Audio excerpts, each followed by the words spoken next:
Jumala rahu ja rõõmu.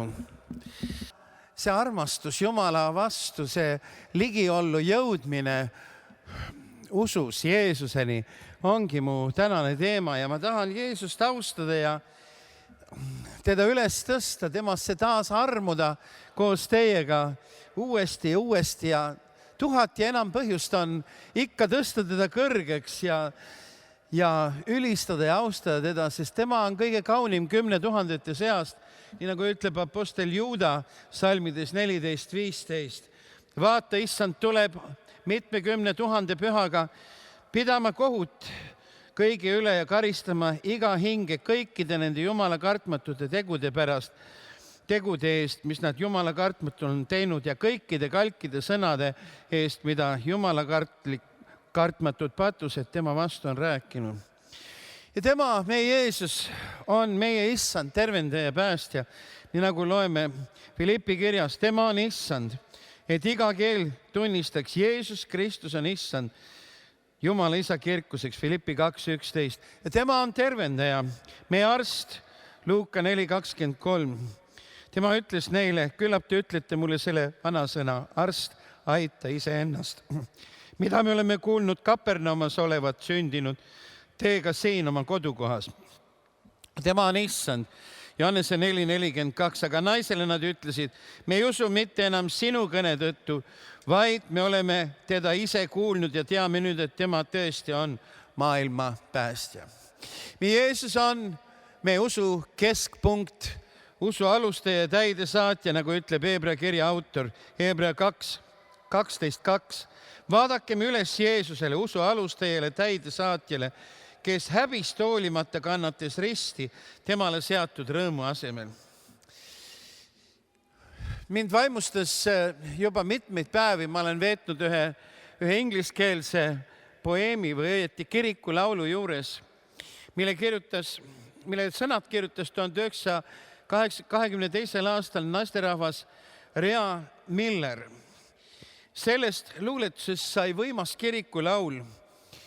See algselt luuletus reisis oma rada 10 aastat, kuni ta jõudis 1932. aastal George Beverly Shea nende New Yorgi kodus asuva oreli peale.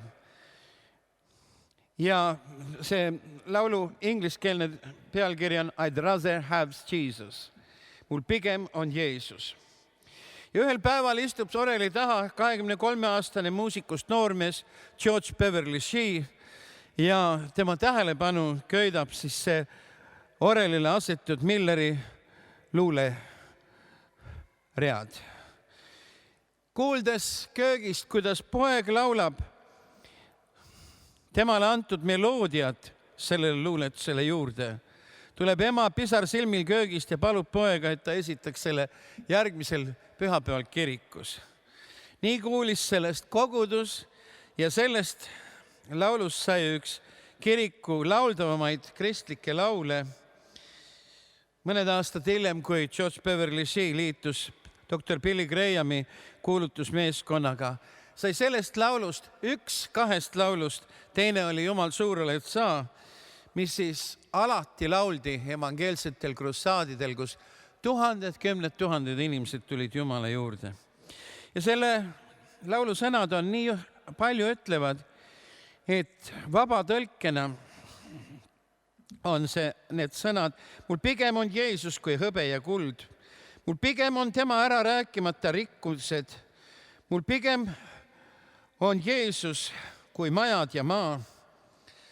Pigem olen juhatatud tema läbiuuristud käel, kui olla otsatu kuningriigi kuningas või patuhaarde kamitsas, mida tänane maailm anda võib.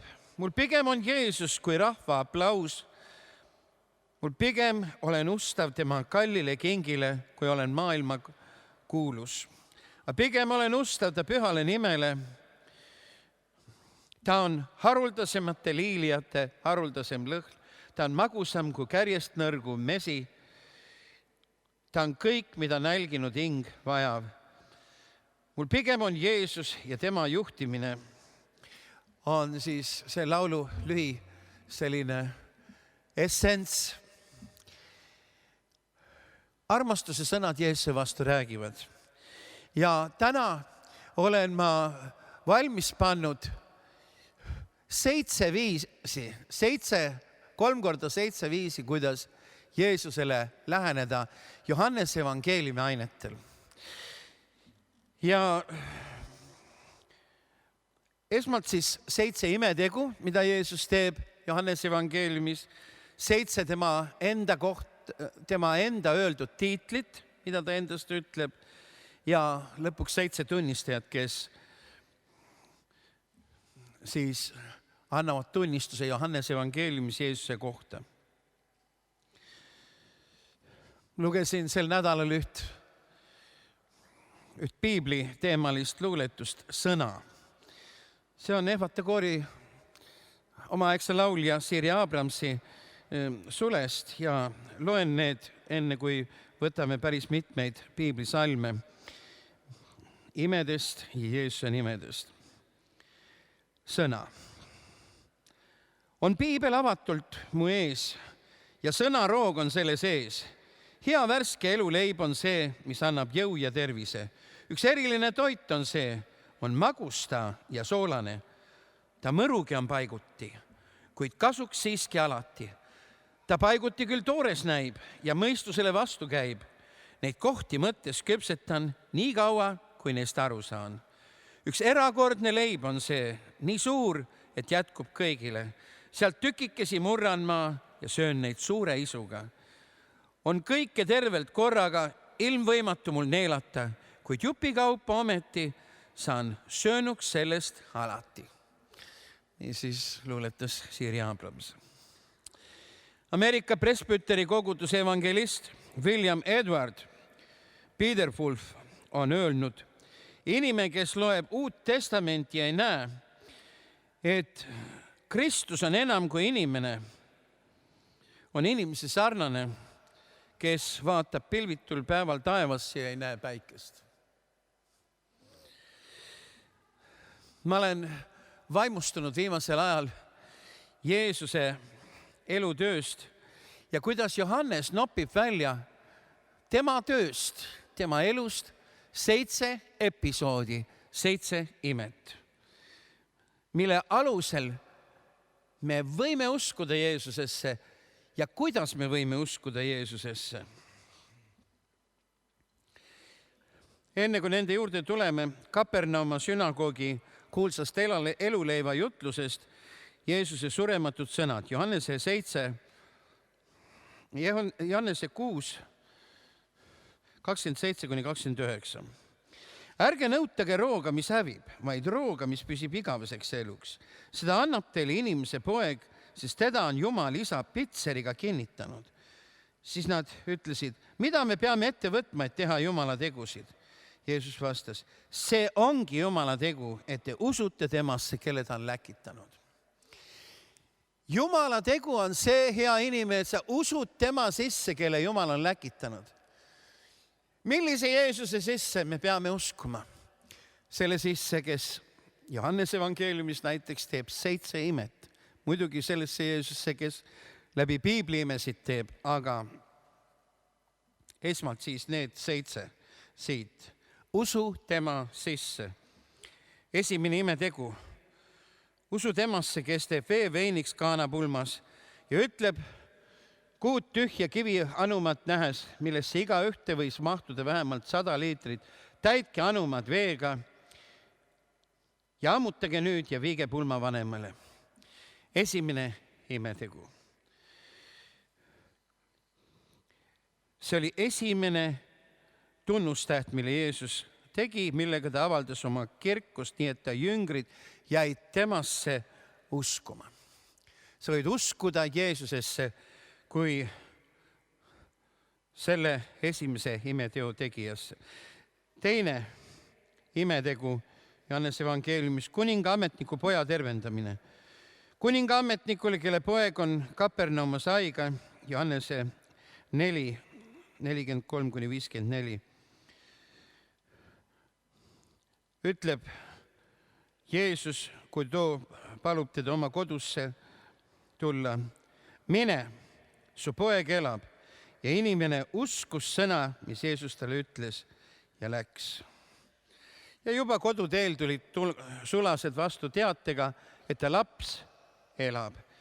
Pärides tundi, millal hakkas pojal parem, ütlesid nad, eile päeval kella 1 ajal lahkus temast palavik. Nüüd märkas isa, et see oli juhtunud täpselt sel ajal, mil Jeesus oli öelnud, sinu poeg elab, ja tema uskus samuti kogu ta pere. Usu Jeesusesse, kes ütleb, mine, su poeg elab. Järgmine imetegu, 3. imeteo teeb Jeesus Betsata tiigi juures Jeruusalemmas, kus ta tervendab 38 aastat haigena maas olnud lamava mehe, öeldes talle, tõuse üles, võtte oma kanderaam ja kõnni. Ja inimene sai otse kohe terveks, võttis oma kanderaami ja kõndis. See on Johannese 5, salmid 1-9. Järgmine imetegu, 4. imetegu on Johannese evangeeliumi 6. peatükis 1-15. Jeesus söödab 5000 meest, peale selle naised, lapsed. Võttes Simon Peetruse venna Andrese toodud noorelt mehelt 5 odraleiba, 2 kala, ütleb ta rahvale, ütleb ta inimestele, pange inimesed istuma. Seal paigas oli palju rohtu. Siis istusid nad maha seal ja arvult umbes 5000 meest. Jeesus võttis nüüd leivad, tänas Jumalat ja andis neile, kes maas istusid, samuti ka kalakestest, nii palju, kui nad tahtsid. Aga kui nende kõhud olid täis saanud, ütles Jeesus oma jüngritele, koguge ülejäänud palaksed kokku, et midagi ei läheks raisku. Siis kogusid nad 5 odraleivast kokku 12 korvitäit palakesi, mis oli sööjatest üle jäänud. Järgmine imetegu peale 5000 söötmise, 5. imetegu on, kus Jeesus sel samal ööl läheb, kui on tugev tuul ja kõrged lained, mööda merd kõndides jüngrite laevale järgi. Ja kui need teda tormi vaimuks peavad kella 3-6 vahel hommikul, tondiks peavad, ütleb ta, see olen mina, ärge kartke. Siis nad tahtsid ta paati võtta, aga kohe jõudiski paat kaldale, kuhu nad olid tahtnud sõita. Johannes 6, 16-21. Järgmine 6. imetegu on pimedana sündinud noormehe tervendamine. Kui ta sülitab maha, teeb süljest muda, võiab mudaga tema silmi ja ütleb talle, mine pese end Siiloa tiigis. Siiloa on tõlkes läkitatu. Siis pime läks ja pesi ning tuli tagasi nägijana. Terve 9. peatükk on selle loo päralt. Johannes 9, 1-41. Ja järgmine, viimane ja 7. imetegu on Laatsaruse surnuist üles äratamine.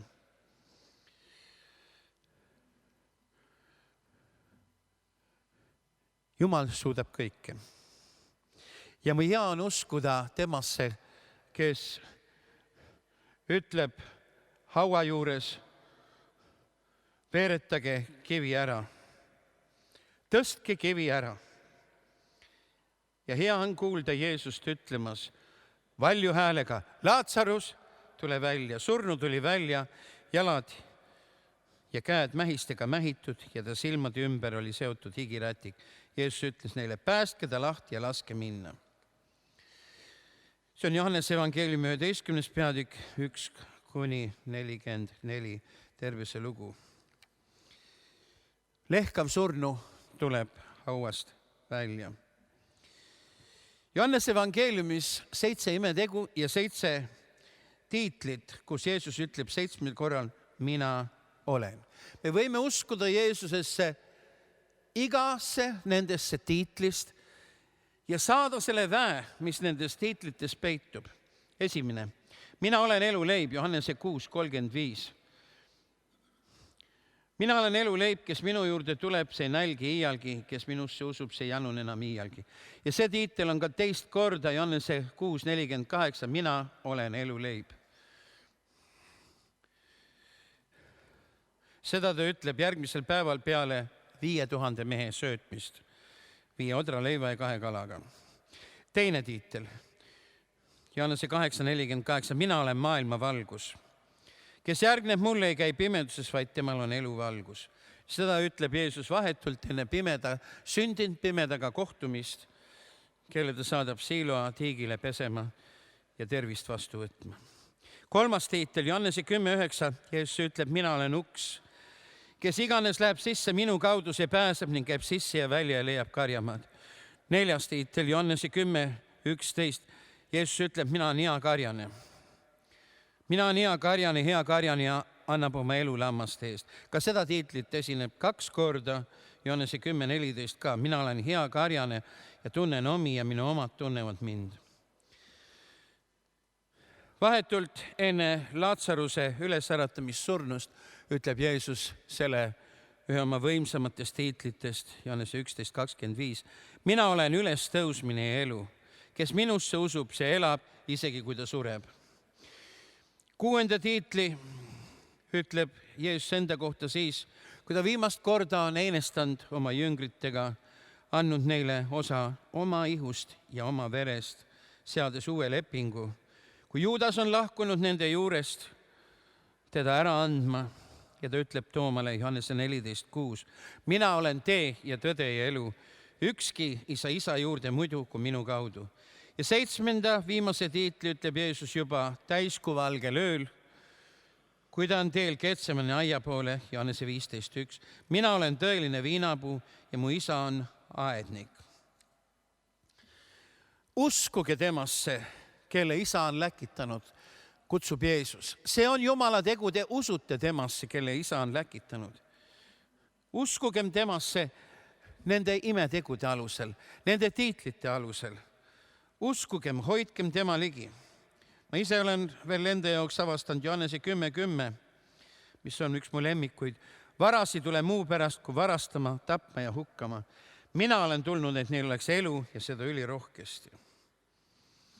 Kes on veel need 7 inimest, kes annavad tunnistust Johannese evangeeliumist Jeesuse jumalikkusest? Esiteks ristija Johannes, Johannese 1:29.